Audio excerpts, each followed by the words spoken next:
Welcome back, everybody. Today we are going to wrap up the turn by talking about the river.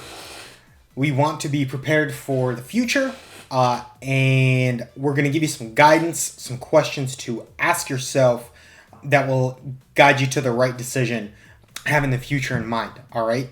So what are we talking about here? These are questions that you want to ask yourself when really deciding whether you want to bet, whether you want to check, how much you want to bet, how much you want to check, right?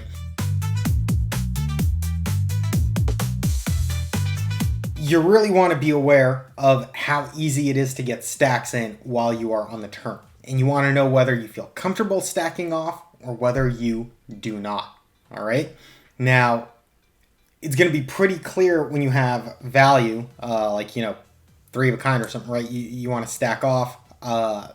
That's easy. But what about when you have those middling hands, ones that so far we've been calling bluff catchers, but now we'll refer to them as thin value, hands like top pair weak kicker, maybe second pair, when you have something in that category, you want to think of whether it's easier to get your thin value on the turn or whether it is easier to get it on the river, all right?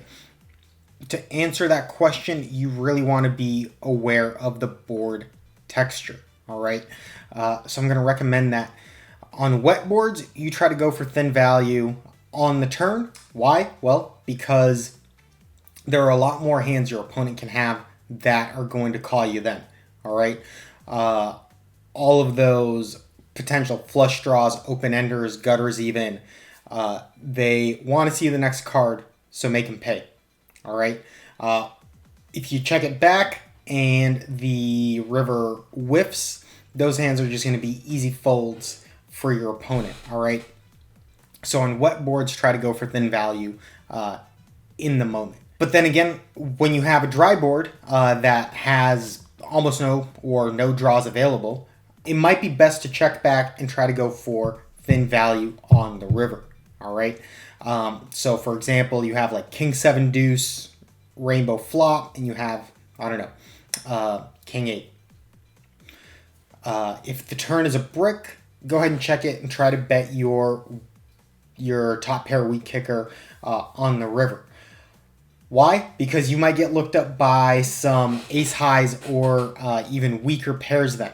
All right. On dry boards, especially if you're up against a thinking opponent, they are going to ask themselves on the turn if they're going to feel comfortable calling another bet on the river. And a lot of times they're going to say, well, hey, guess what? I have second, third pair here. I probably will fold on the river if I'm facing another bet. So instead of calling a bet here on the turn with my weak holding, I'm just going to let it go. All right. That it's as easy as that. It's just way easier to get the calls you want when the final card comes out on dry flops. You would be surprised how often someone might think maybe you're bluffing because you let a street get checked through, and then they'll look you up with all sorts of random high cards, really weak pairs. So board texture is crucial. When you are defining your thresholds for what is value, for what is a bluff catcher, or thin value for what is a bluff. You are going to be doing that starting on the flop, but those definitions sometimes change as board texture changes on the turn. So just make sure you are aware of exactly what makes a value hand. On dry boards, when you are in position, with normal mid or short stacks, your top pair, top kicker might be good enough, right? But what happens when you are like 300 big blinds deep? Do you want to play for 300 big blinds for stacks with something like top pair, top kicker? Maybe not, right? So stack depth obviously plays an important role when you are determining your thresholds, all right? Do not stack off lightly when you are deep, and be less scared of stacking off with weaker holdings when you are shallow. If you're playing against some fish and there's only 30 big blinds behind, right? Say you have queens on like a king high board, maybe your queens are good enough to stack off because, fish is very likely to get in with whatever middle pair or draw or whatever they might have, right?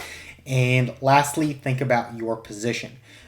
It's much easier to take top pair, top kicker for value across all 3 streets when you are in position as opposed to when you are out of position, right? Why? Because when you are in position, you see someone checking to you first, right? They check to you on the flop, they check to you on the turn. That already indicates they probably don't have the top of their range, all right?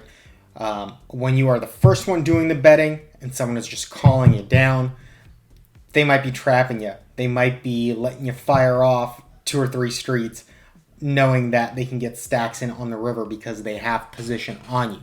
So keep all of that in your mind as you are creating your strategy in-game. Remember, the river is coming and try to have some sort of plan for what you are going to do. That's what we got for you here. We'll catch you in the next one when we talk about river play. Thank you, guys.